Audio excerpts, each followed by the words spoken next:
Então, o ministro do Supremo, Edson Fachin, resolveu ir no estado de Rondônia e dizer que lá haverá linguagem neutra.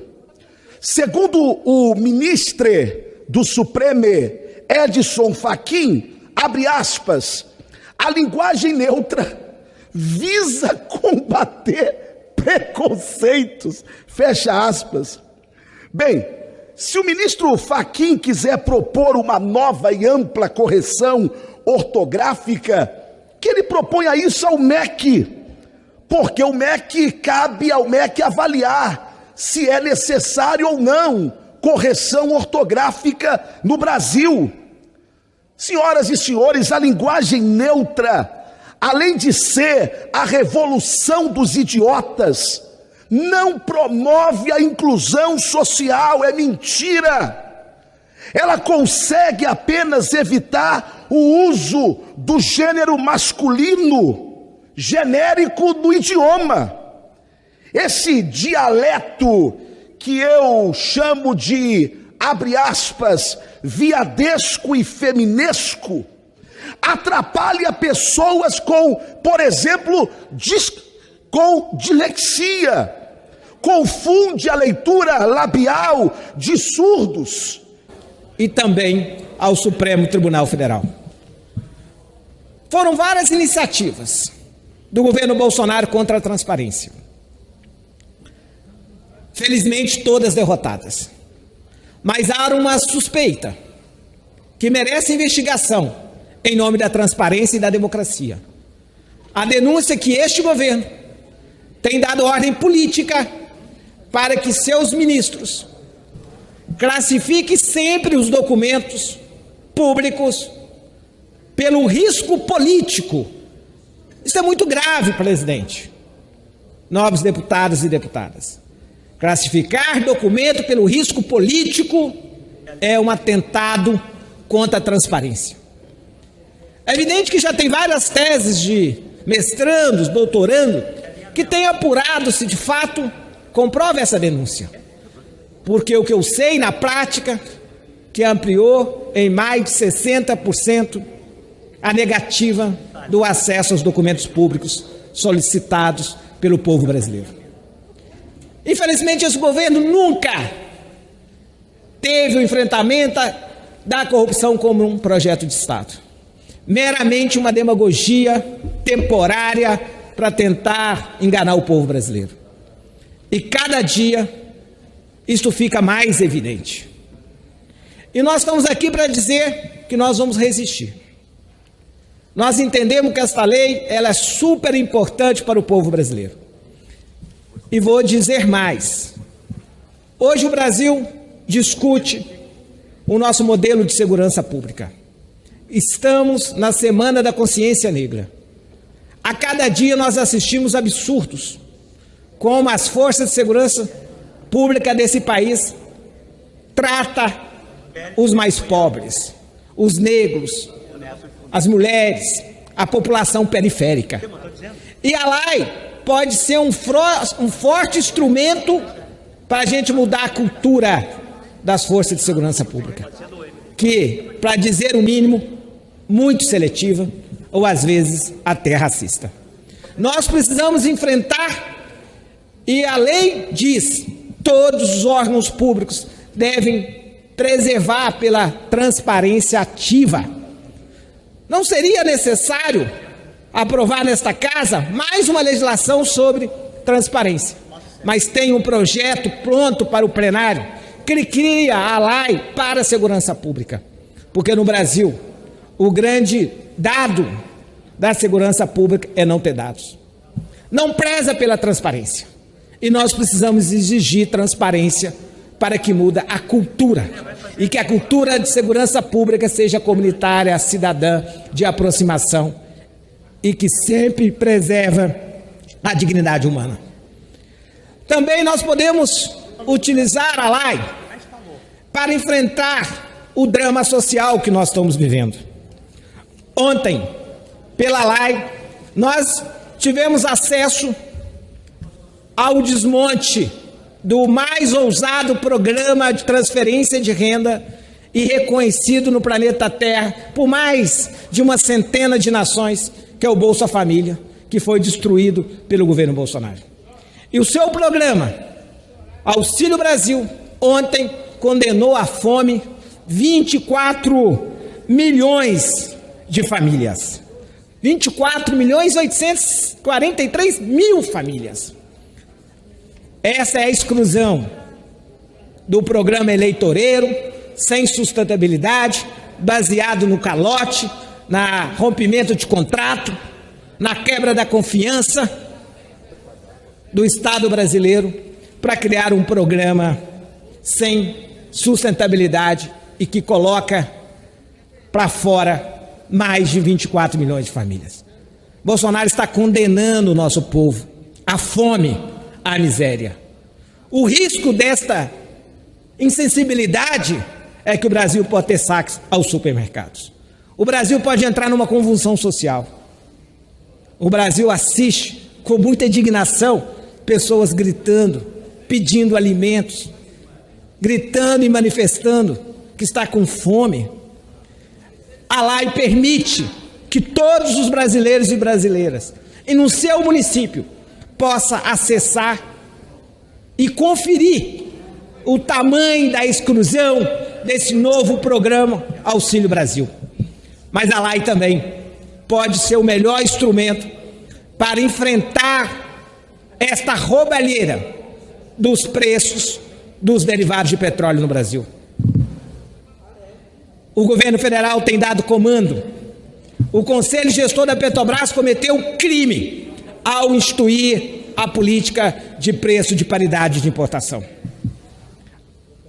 A lei pode desmontar, e nós estamos entrando hoje, nessa data histórica de 10 anos, pedindo ao Ministério da Minas e Energia, ao Conselho da Petrobras, à própria Petrobras, à Agência Nacional de Petróleo, que dê transparência na composição de preços dos derivados no Brasil.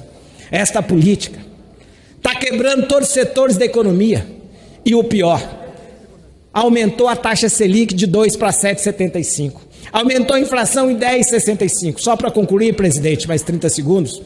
Tem causado um prejuízo de 200 bilhões anuais ao Estado brasileiro. Esta política de paridade de preço tem causado um prejuízo de 200 bilhões do serviço da dívida pública por ano ao país, porque ela é responsável pelo aumento da inflação e da taxa básica de juros, taxa Selic. Portanto, é lamentável. Pequenas terras, pequenos imóveis, o governo deu um calote em tudo isso. Por quê? Porque o governo quer acumular dinheiro, dizendo que era para o Auxílio Brasil, e na verdade a gente sabe que é acumular dinheiro para o tal do orçamento secreto. Aquele dinheiro que sai e vai não sei para onde. Os escândalos já estão por aí, estão sendo apurados, inclusive. O orçamento secreto é um escândalo no parlamento brasileiro. É inaceitável, porque mentiram, dizendo que a PEC dos precatórios, a PEC do calote, seria para pagar o Auxílio Brasil. É mentira, está aqui. Dos 39 milhões de brasileiros que recebiam ajuda financeira, 24 milhões vão ficar de fora e somente 14 milhões vão receber o Auxílio Brasil. Então a mentira está aqui. O governo não votou PEC de precatórios para ajudar a botar dinheiro no bolso do povo, já que ele está deixando de fora 24 milhões de brasileiros. E no meu estado, no Acre, são quase 80 milhões. Então, colegas parlamentares, é hora da gente fazer o enfrentamento devido ao governo Bolsonaro. É hora da gente votar aqui a recolocação de todas essas famílias de volta no programa. O governo quer pagar R$400, eu gostaria que ele pagasse 600, porque nós já provamos que o Brasil poderia pagar 600. Com a PEC dos precatórios que foi votada aqui, o governo poderia pagar R$600 para cada família, dessas 39 mil famílias. Mas ele quer pagar só 400 e deixa de fora mais da metade. Portanto, é hora de dizer... É hora da Câmara dos Deputados se levantar e dizer: não aceitamos que 24 milhões de famílias brasileiras fiquem fora do Auxílio Brasil. Porque tem dinheiro para isso e nós já mostramos que tem. Nós não vamos aceitar que o governo pague o Auxílio Brasil para apenas 14 milhões de famílias. No Acre, 80 milhões estão ficando de fora. Aliás, 80 mil famílias estão ficando de fora. Isso é um número muito alto para um estado tão pequeno e tão pobre. É isso, senhor presidente e colegas parlamentares. Como um grande líder que foi nos quilombos de Palmares, onde, para aqueles que não conhecem essa verdadeira história e que ignora essa personalidade do herói nacional Zumbi dos Palmares, lá no quilombo dos Palmares viviam negros, brancos e indígenas. Porque é o Dia da Consciência Negra. Nós temos consciência durante todo o tempo, inclusive de que tem sido realmente o governo Bolsonaro um terror para a comunidade negra.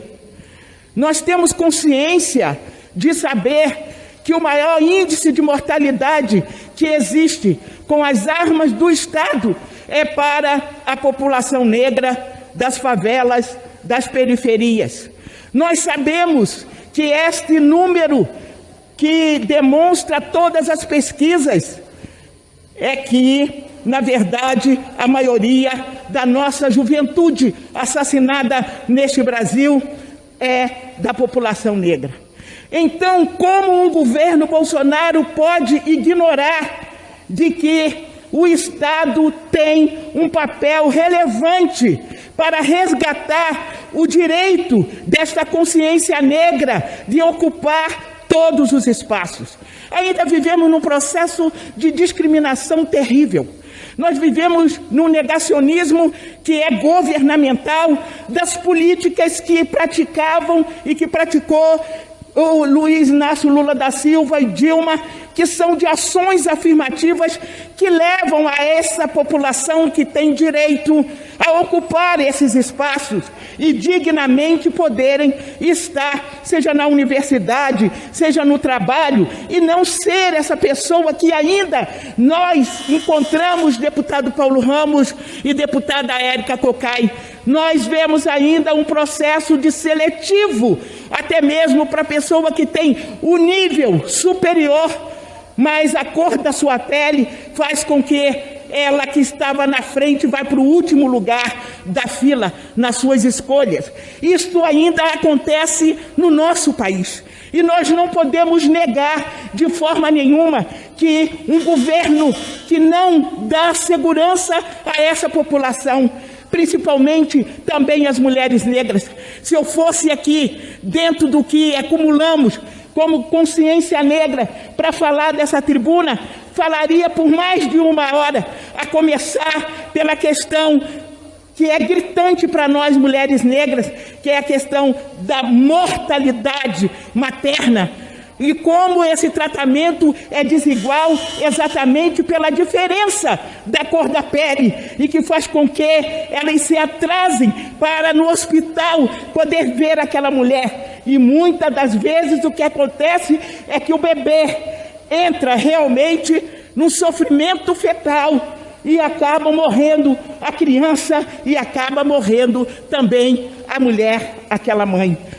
Essa é a nossa consciência de resistir sobre essas coisas, de poder fazer com que nós tenhamos o direito de gritar.